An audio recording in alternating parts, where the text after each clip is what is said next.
Hi everyone, welcome to our YouTube channel love literature. आज जो topic हम discuss करने वाले हैं वो literary periods of ancient Greek. Greek के हम पीरियड्स को डिस्कस करेंगे।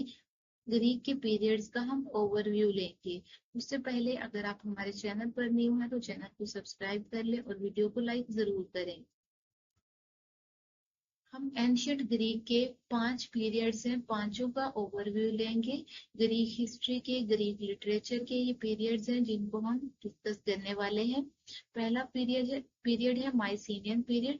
माइसीनियन पीरियड जो है ये 1600 से 1100 बीसीई तक का टाइम पीरियड है। ये अर्लीस्ट हिस्टोरिकल ग्रीक पीरियड है, यानी कि सबसे पहला ग्रीक हिस्ट्री में यही पीरियड आ जाता है।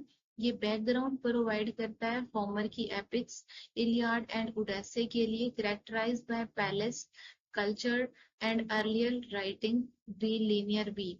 माइसीनियन पीरियड जो है ये 1600 से 1100 बीसीई तक का टाइम पीरियड है।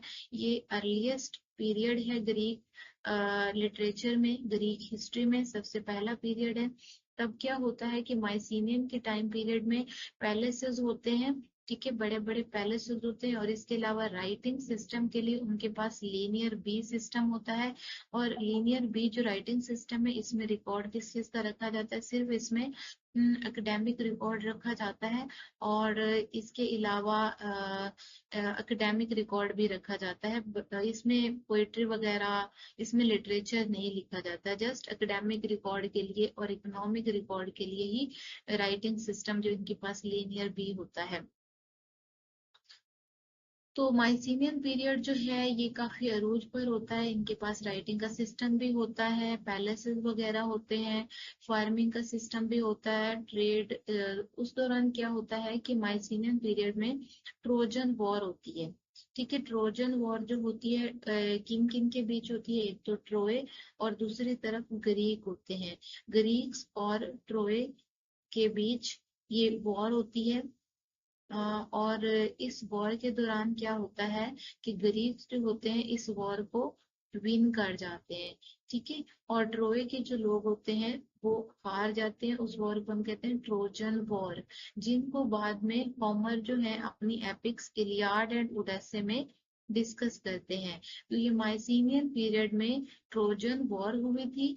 तो ये माइसीनियन पीरियड जो है बैकग्राउंड प्रोवाइड करता है होमर को उनकी एपिक्स के लिए, ठीक है। तो माइसीनियन पीरियड जो है उस दौरान क्या होता है कि माइसीनियन सिविलाइजेशन इसका कोलैप्स हो जाता है। इसका कोलैप्स कैसे होता है? कुछ लोग कहते हैं कि ये मे बी डोरियन जो थे उन्होंने अटैक किया था। कुछ लोग कहते हैं कि मे बी कोई कहत आ गया हो जिसकी वजह से माइसीनियन पीरियड जो है, माइसीनियन सिविलाइजेशन जो थी उसका कोलैप्स हो गया था, यानी कि वो तबाह हो गई थी। तो कब हुई थी? 1200 बीसीई में वो उसका कोलैप्स हो गया था। उसके कोलैप्स होने के बाद आ जाता है ग्रीक डार्क एज का पीरियड, जो कि 1100 से 800 बीसीई तक का टाइम पीरियड है। डिक्लाइन इन पॉपुलेशन, पॉपुलेशन जो है उसका डिक्लाइन हो जाता है, ट्रेड भी कोई नहीं हो रही होती, और राइटिंग का सिस्टम भी होता है जो वो भी खत्म हो जाता है। और ओरल पोइट्री जो है वो ओरली प्रोड्यूस हो रही होती है। तो इसे ग्रीक डार्क एज क्यों कहते हैं? क्योंकि उनके पास ना तो ट्रेड कोई हो रही थी, ठीक है, ना ही उनके पास कोई राइटिंग सिस्टम था। क्योंकि ये माइसीनियन पीरियड के बाद आ रही है, तो माइसीनियन सिविलाइजेशन, माइसीनियन पीरियड जो था इसमें माइसीनियन सिविलाइजेशन अरूज पर थी। तो उसके बाद क्या होता है कि माइसीनियन सिविलाइजेशन का कोलैप्स हो जाता है, उनका राइटिंग का सिस्टम, उनके पैलेसेस वगैरह सब कुछ कोलैप्स हो जाता है। उसके बाद जो पीरियड आ जाता है वो है ग्रीक डार्क एज, क्योंकि इसमें कोई ना तो कोई राइटिंग का सिस्टम बचा था, ना ही कोई ट्रेड हो रही थी, पॉपुलेशन जो थी उसका भी डिक्लाइन हो रहा था, और पोइट्री जो थी जस्ट वो ओरली प्रोड्यूस हो रही थी। देन हम वाले पीरियड को डिस्कस करते हैं जो कि आर्केक पीरियड। आर्केक का पहले हम मतलब समझते हैं। आर्केक जो है इसका मतलब होता है एंशियंट या फिर ओल्ड। इट्स मीन एंशियंट या ओल्ड पीरियड, या फिर इसको आर्केक पीरियड भी आप बोल लें, जो कि 800 से 500 बीसीई तक का टाइम पीरियड है। इसमें क्या होता है कि राइज ऑफ सिटी स्टेट्स, यानी कि सिटी स्टेट्स जो होते हैं उनका राइज होता है। वो राइज होते हैं, सिटीज बनाए जाते हैं। द ग्रीक अल्फाबेट्स जो होते हैं वो इंट्रोड्यूस हो जाते हैं। कैसे? ये जो ग्रीक्स के लोग होते हैं ना, ये फोनिशियन अल्फाबेट्स को अडॉप्ट करते हैं, यानी फोनिशिया से ये अल्फाबेट्स को अडॉप्ट करते हैं और उनको थोड़ा मॉडिफाई करके उनमें चेंजिंग करके ये अल्फाबेट्स को अडॉप्ट कर लेते हैं। And early poets like Homer and Hesiod इसी टाइम पीरियड में आ जाते हैं। किसमें? आर्केक पीरियड में। होमर जो है वो अपनी पोइट्री लिखते हैं, जो कि एपिक पोइट्री के लिए जाने जाते हैं। इलियड एंड ओडेसी उनके फेमस वर्क्स जाने जाते हैं। देन हेजियाड जो है ये भी एक एपिक पोइट है। इनने वर्क जो लिखे थे उनमें थियोजनी आ जाता है। वर्क्स एंड डेज उनके इम्पोर्टेंट वर्क्स हैं। तो ये दोनों क्या है? एपिक पोइट्स हैं, जिन्होंने तब क्या है तब लिटरेचर इनका प्रोड्यूस हुआ था। इन्होंने खुद तो स्टोरीज नहीं लिखी थी, ये ओरली ही प्रोड्यूस कर रहे थे स्टोरीज, जगह जगह पे जाके ये सुना रहे थे। तब ये एज ए बार्ड या फिर एज ए पोइट थे, दरबार में जाके अपनी स्टोरी सुनाना, अपनी पोइट्री सुनाना। तो बाद में लेटर ऑन इनकी पोइट्री को लिखा गया। तो वो सम कहा जाता है कि इन्हीं की ही वो स्टोरीज थी जो कि आगे ओरली पहुंचती, आगे से आगे पहुंचती रही और उनको फिर राइट डाउन किया गया। Foundation of Greek political, religious and literary tradition. तो बेस है ये ग्रीक पॉलिटिकल के लिए, पॉलिटिक्स के लिए, रिलीजियस के लिए, यानी कि रिलीजियस तब गॉड और गॉडेसेस वगैरह भी थी, उनकी भी क्या प्रे की जाती थी। और लिटरेरी ट्रेडिशन के लिए भी ये बेस समझे जाते हैं पीरियड, क्योंकि इसमें होमर और हेजियाड जो है उन्होंने क्या है कि एपिक पोइट्री प्रोड्यूस की। इसके अलावा सिटीज का राइज हुआ है और अल्फाबेट्स भी इंट्रोड्यूस कराए गए थे। देन क्लासिकल पीरियड जो है ये आ जाता है 500 से 323 बीसीई तक का टाइम पीरियड है। क्लासिकल पीरियड जो है वो उसे the golden age of Athens कहा जाता है। फ्लरिशिंग ऑफ डेमोक्रेसी, इस दौरान क्या होता है? डेमोक्रेसी जो होती है उसको फ्लरिश होता है, यानी राइज होती है। फिलोसफी जो होती है वो प्रोड्यूस होती है। फिलोसफी राइटर कौन कौन से जो फिलोसफी प्रोड्यूस कर रहे थे? Socrates, Plato and Aristotle.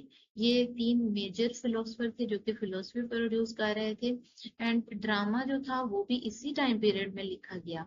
ठीक है, ड्रामास के जो मेजर राइटर थे सोफोक्लिस, यूरिपिडीज और इसके अलावा एस्किलस, ये इन्होंने अपने ड्रामास प्रोड्यूस किए थे। इसलिए इसके अलावा हिस्ट्री भी लिखी गई थी जिसमें हेरोडोटस का नाम आ जाता है, उन्होंने हिस्ट्री प्रोड्यूस की थी।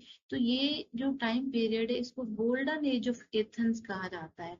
ठीक है, इसको गोल्डन एज क्यों कहा जाता है? क्योंकि इस टाइम पीरियड में एक तो डेमोक्रेसी का फ्लरिश हुआ, डेमोक्रेसी का राइज हुआ, इसके अलावा फिलोसफी लिखी गई जो कि इससे पहले कभी नहीं लिखी गई थी। इसके अलावा ड्रामा जो है वो प्रोड्यूस हुआ, आर्ट पे भी वर्क किया गया, तो इसे गोल्डन एज ऑफ एथेंस कहा जाता है।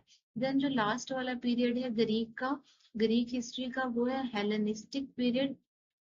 ठीक है, हेलेनिस्टिक जो है इसका समटाइम मीन लिया जाता है कि ग्रीक पीरियड इसको कभी बोला जाता है, और मेजर तो इसको हेलेनिस्टिक पीरियड ही बोला जाता है, जो कि 323 से 31 बीसीई तक का टाइम पीरियड है। Begins after the death of Alexander, Alexander the great. Alexander the great की डेथ के बाद ये टाइम पीरियड शुरू होता है, Hellenistic period. Greek literature, Greek culture blends with eastern tradition. Greek culture जो होता है वो ब्लेंड हो जाता है, वो क्या होता है? मिंगल, यानी कि मिक्स हो जाता है बाकी ट्रेडिशन के साथ, ईस्टर्न ट्रेडिशन के साथ। इजिप्ट और इसके अलावा बाकी भी काफी सारे सिटीज होते हैं जिनके साथ ये क्या होता है, ग्रीक का कल्चर मिक्स हो जाता है। Alexandria becomes a major centre of learning. तो अलेक्जेंड्रिया क्या है? ये अलेक्जेंड्रिया एक लाइब्रेरी बनाई गई थी जो कि अलेक्जेंडर द ग्रेट के नाम पर ही बनाई गई थी, अलेक्जेंड्रिया। तो ये जो थी ये बन गई थी major centre of learning and literature. तो ये लिटरेचर का मेजर सेंटर और लर्निंग बन गई थी। आई होप कि आप लोगों को ये पांचों पीरियड ग्रीक हिस्ट्री के, ग्रीक लिटरेचर के अच्छे से क्लियर हो गए होंगे। कोई भी कंफ्यूजन हो तो आप कमेंट बॉक्स में मुझसे पूछ सकते हैं, मैं आपको लाजमी रिप्लाई करूंगी। Thank you so much for watching. Please subscribe our channel so that you never miss an update and like our video. Allah Hafiz.